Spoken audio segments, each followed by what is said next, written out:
আমি আগেও বলছি এখনো বলি, আমার যে পুরো ঢাকা শহরটা যদি আমার বলে কিনে দেবো, তো আমি গ্রহণ করবো না। টাকার লোভ আমি এখনো করি না। টাকার লোভ যদি করতাম তো এই আজকে 2 মাস দৌড়াইতাম না, 2 আর 2 এখনো বলি আমি টাকার লোভ করি না। না দাদা, আমি মেয়ের ভবিষ্যতের জন্য যেটা করা লাগবে এটা আমি দেশবাসীর কাছে বলছি যে মেয়ে মোর জন্য মনে যদি আপনি ভালোবাসেন, মনে একটু খেয়াল রাখবেন, মনে একটু দেখবেন। আর বিমানে এমডি যে আমাকে বলছিল টাকা কথা আপনারা বলতেছেন, সেটা এখনো আমার কোনো আসে না। আর এটাও বলছে, নানান নানান কথা বলছে যে আপনাকে টাকা দিয়ে কিন্তু ওরা কিনে নিবে। তাই আমি বলছি আমাকে টাকা দিয়েছে তোকে, পুরা অল বিশ্বের টাকা যদি আমাদের কিনা দেয়, তুমি 4 বছর সারাদিন করে খাবো, তাও আমি টাকা থেকে আমি চাই না। ভালো একটা বিচার চাই, দেন সারা বাংলাদেশ দেখুক। না, আমি তো বলছি যে আমার মেয়েকে দিয়েছিলাম ওই বাড়িতে, মনে করেন একটা ছেলের সাথে খেলাধুলা, মানে ওরই বাচ্চার সাথে খেলাধুলা করবে। সাকে দিয়ে ঝাড়ু ধরাইছে, হাঁডি বেঁধে ধোয়াইছে, পাক করাইছে, বিভিন্ন কাজ করেছে। সেটা আমি জানতাম না, আমার মেয়ে একজন বলেনি আমাকে, কিন্তু ভয়ে বলেনি। যদি শুনতাম যে আম্মু আমাকে এভরিথিং সব কাজ করে, তা আমি যতই ওরও, আমি ম্যাডাম থেকে কিন্তু এখন পর্যন্ত আমি 5,000 টাকা নেই নেই। ম্যাডাম কিন্তু বলছে যে কোর্টে আমাকে 30,000 টাকা দিছে, 35,000 টাকা দিছে। 35,000 টাকা দিছে কোর্টে বলছে। তা আমি বলতে পারতাম, তা আমি বলছি কেন ম্যাডাম, আমি আমার কোনো টাকা পয়সা নেই নেই। আপনি বলছেন মেয়ের ভবিষ্যৎ করে দিবেন আর আমার একটা ব্যবসা করে দিবেন, এটা কি এই পর্যন্ত শেষ? মানে ম্যাডামে বলছিল যে 35,000 টাকার বিনিময়ে আপনার মেয়েকে কিনে হ্যাঁ, নিয়েছে, কিনে নিচ্ছে, হ্যাঁ। আপনি বিক্রি করে হ্যাঁ, দিয়েছেন। এটা বলছিল। আসলে কি আপনি আপনি বিক্রি করেছেন, না ওই বাসায় যে দারোয়ান ছিল সেই বিক্রি করেছে? আমি যে সময় বাসায় আমার বাচ্চা রাখতে চাই, সিকিউরিটি বলছে যে ম্যাডামের মতো মানুষ, ভালো মানুষ কোথাও নাই, এই পৃথিবীতে জন্ম হয়নি এখনো। সেই হিসাব করে মেয়েটা আমি দিয়েছিলাম, তা ওনার বাসার সাথে খেলাধুলা করবে। আমাকে টাকা অফারও দিচ্ছিল ওনাকে, ওই না আপনি রোজার মাসে, রোজার মাসে, হ্যাঁ, আমরা ফেতরা দিই কিছু টাকা, যাকে আপনাকে 1.5-2 লাখ টাকা দেবো, আপনার ব্যবসা করে খাইতে পারবেন। আর মেয়ের জন্য একটা ব্যাংকে অ্যাকাউন্ট করে দেবো আমরা, প্রতি মাসে ওর জন্য অ্যাকাউন্টের উপর 10,000 টাকা থাকবে।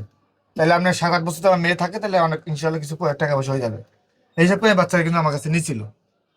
যাক, মানে এই উপলক্ষে আমার মেয়েকে দিচ্ছে লাশ বানায়। এই আমি তো এর আগেও বলছি যে বিয়ের সাথে তো আমি যে করি, আপনার মতো যে আমি আমাকে এখন আমি করে আসছি, সবাই কিন্তু জানবে যে আমি মেয়ের বাবা বিয়ে করতেছি। আমি আর 10 জন লোককে জানাবো। লোকসঙ্গীতে কিন্তু যে কোনো কাজ হয় না। এটা কিন্তু একদিনকে সম্ভব না, আজকে 10 দিন সংসার করলাম, কালকে আমি ছেড়ে দিলাম, তাহলে আমাকে মানুষ খারাপ বলবে না, এটা ব্যবসায় ছাড়া। এই জন্য আমি বিয়ে যদি এখনো করি, আমি আপনাদের জানাবো ইনশাল্লাহ, সামাজিকে সবাই জানবে। এমনকি আপনাদের দাওয়াল থাকবে আমার বিয়েতে। আমার যে আইনজীবী উকিল আছে ওনার ওনার বলছি যে বিয়ে সাথে হলে আমি সবাইকে দাওয়াত দেবো। আমি এখনো এই ডিসিশনে যাইনি, বিয়ে সাথে ডিসিশনে যাইনি। হ্যাঁ, আমার মেয়ে আজকে বলছে কথা, আমার মাকে আমি পছন্দ করে নিয়ে আসবো। তো আমার মেয়ে যদি বলে না, হ্যাঁ ঠিক আছে, আমার গার্জিয়ান দিয়ে তো ও তো যে নিজে যেতে পারবে না, আমার গার্জিয়ান তো থাকতে হবে, তাই না? তো আমার গার্জিয়ান যদি যে একটা মেয়ে পছন্দ করে আমাকে দেয়, ওকে যদি দেখায় এটা আম্মু, দেখো তোমার এটা আম্মু হবে পছন্দ হয় কিনা, তো অবশ্যই যে মেয়ে যদি বলে হ্যাঁ আব্বু আমার পছন্দ হয়েছে, তাহলে এটা আপনার আরো 10 জন লোক থাকবেন। আর মনে করেন কি, আমি আর কি বলবো, মূর্খ লোক। এটুকুই আমার কথা, বেশি বলতে পারতেছি না। সারা বাংলাদেশ দেখবে, এক কথায় শেষ। আমি যাকে বিয়ে করবো সারা বাংলাদেশ দেখাবো। এই হোটেলে কাজ করছিলাম আগে, হোটেলে জব করতেছে। আইনি লড়াই চাচ্ছি, আমার নিজে ক্যাশ টাকা দেখো ডাইরেক্ট। এই যে আমি কোর্ট পেয়ে বাড়া থেকে কোর্ট পর্যন্ত আসছি, আমার নিজে ক্যাশ টাকা। এখন আমি করতে, আমি কেউ হেল্প পাচ্ছি না। আগে যে মানুষ 5,000, 2,000, 1,000 করে দিয়েছে মেডিকেলে, সেটা আমি পাচ্ছি না। আমি নিজে, আমি মনে করেন আমি 1,000 থেকে 1 লাখ টাকা দাঁড়ানছি। ওইটা নিয়ে আমি কোর্ট, আমি আজকে নিয়ে 3 বার আইলাম মনে হয়, না 2 বার, সরি 2 বার। একদম ওই যে কাজের মূল জামিন আবেদন করছিল, এই সময় একবার আসছিলাম আজকে। টাকা পরিশোধ আমি কর্ম করে করবো। আমি যে ওদের কাজ করি মাসে 15,000 টাকা পাই, উনি বলে দিয়েছে আপনি যদি 6 বছর টাকা দেন সমস্যা নেই।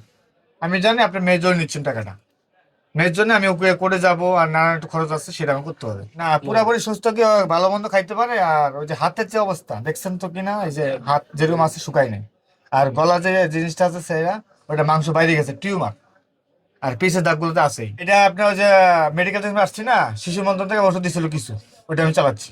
এটা আর চলবে মনে হয় 100 চলবে, পরে শেষ, পরে আমার নিজে ক্যাশ থেকে ভাঙাই ওষুধ আনতে হবে আমার। হ্যাঁ, এরকম আমি নিয়োগ করছি কি জানে, ওর একটা প্লাস্টিক সার্জারি করা লাগবে। এখন ডাক্তার বলছে এই বয়সে হবে না, আরো কিছুদিন সময় লাগবে, তার 1-1.5 বছর পর ওনার প্লাস্টিক সার্জারি করে দিবে, ডাক্তার নিজে বলছে আর কি। তাই আমি বলছি যে এখন, তাই এখন ছোট মানুষ এটা খুলতে পারবে না, আর কিছুদিন যাক, 1-1.5 বছর যাক, পরে আমরা নিজে করে দেবো। মেডিকেলে গেছিলাম, ও কথাবার্তা বলছে, মেডিকেলে আবার ওটা বলছে যে আমার চিকিৎসা করতে সেটা আপনার টাকা লাগবে। হ্যাঁ, আমারটা, আমার মেয়ে তো আর মানুষের চিকিৎসা করে না, আমার নিজেরটা আমি নিজে করবো চিকিৎসা। বুঝে আমার কিডনি বেঁচালে আমি কিডনি বেঁচবো, আমার মেয়েকে সুস্থ করবো, এটাই কথা।